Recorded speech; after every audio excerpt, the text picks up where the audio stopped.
Hi, my name is Noel Davis with Wormiculture, and today we're going to go over the different types of bedding materials you can use in your worm bin. And these bedding materials are really important for wicking moisture away and giving the worm something to eat when there's no food, and they're really important for a bin. Now, I tend to let mine wear out a little bit more than other people do, but after a while I feel that food is more important than the bedding material, and the compost that they have created or the vermiculture they've created is enough for them to live in, at least for a time being. So let's go over the different types of paper that I have here. So if we can come down here, what I have here is regular newspaper, and this is shredded. I think this is like a cross-cut shredding. It's not real big, but it's not super small. So, you know, it's kind of about an inch long, and then it breaks it up into little tiny pieces. And this is something that I would throw in the bin. It's nice and light. It absorbs water pretty well. It takes a while for the worms to break it down, but it's a lot quicker than just throwing in sheets of paper, which I used to do. So, but I found this to be pretty good. It's the only problem with it is that it can compress down very easily when it's wet. So I mean, like, you could just take this and wrap this right up into a ball, and there's not a lot of texture to it, so it just kind of falls flat.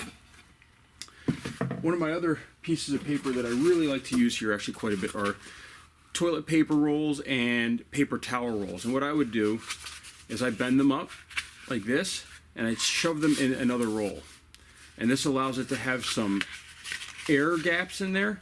And I usually throw these on the bottoms of my bin, so I just put 2 of them in there, and you can even put a third. And this allows it to get a lot of air into your bin, and it creates a surface that can hold some weight because of the way it's designed. And it actually works pretty well. I always throw these in the bottom of my bins. I would throw them in just like this on the bottom, and then I'd lay things on top of it. And that kind of supports the entire structure at the beginning. Towards the end of the process, I might throw these in still just like this. I'd still create this structure, but I would throw these in and then maybe bury them with some things on top and let the worms kind of come up through it. And that's the purpose of that. Now, one of my favorite things to use is cardboard. Now, cardboard comes, as you can't tell, if you can tell back here, I've got a huge box. And that's how a lot of the cardboard I get comes. It comes in these massive boxes. So what I do is I actually take a razor knife and I cut them apart. And I do this while I'm watching TV or doing something else. And I just cut them into little pieces just like this. And then I would cut them up a little bit smaller. Now, you don't have to, and there's other ways you could do this. I found this to be the best for me. So that's what I do. If you are going to do this and use a razor knife just like this, be very careful. Never pull the knife towards you in any way, because you could jab yourself. You always want to go away or down. See how I'm going down and away from myself. Okay? And that way you don't hurt. You have a much less chance of hurting yourself. Also, if you're sitting on the couch, don't go down and jab your knee.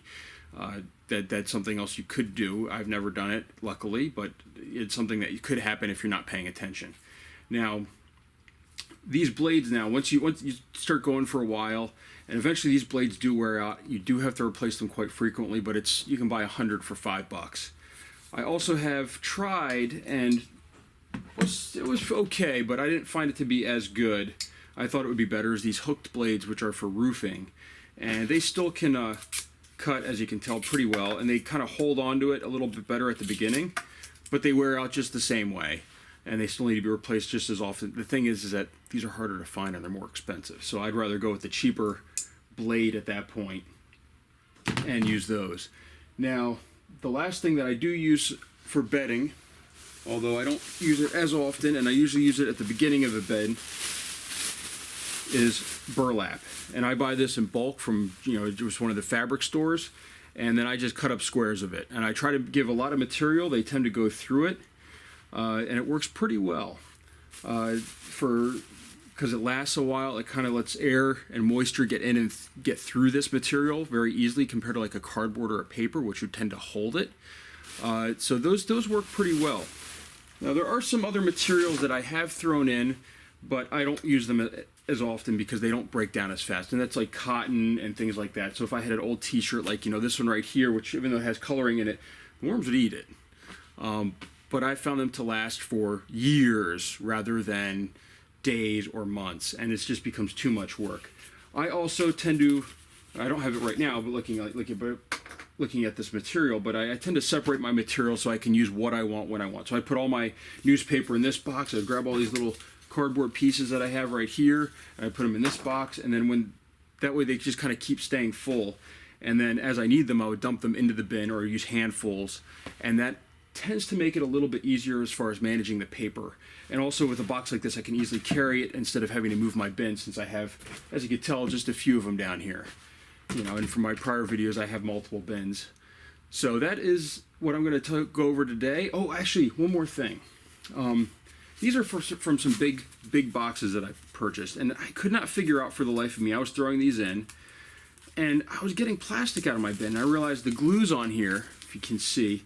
It's a plastic glue, and these do not break down in the worm bin. Maybe it is some sort of animal glue, like a lot of what comes in between here, like these that hold this on, this corrugated cardboard like this. It's an animal glue, and the worms love it. But this glue, I have pulled out chunks years later out of my bins, because I've had bins now for 3 or 4 years, and they just don't seem to go away. So I now try not to put these in my bin on purpose, and they tend to come on bigger boxes, and usually it's where, you know, two sides come together, they wrap around one, and they'll glue it like this, you know, to the side, and, you know, you'll cut that piece off, and then I'll have glue like this on there. And these, I couldn't figure out for a good while where those were coming from, and then I figured it out. So don't throw those in your bins, because they will not break down. So I hope you enjoyed this. If you have questions about bedding materials, or you want to know if I use anything else, I think this is pretty much what I use, but I know some people use coconut coir or different materials that they have, but this is what I use, and I found it to be very effective. But as I said, my bins also tend to run a little bit more wet than most people. So hope you enjoyed. If you have questions, leave a comment. Thank you.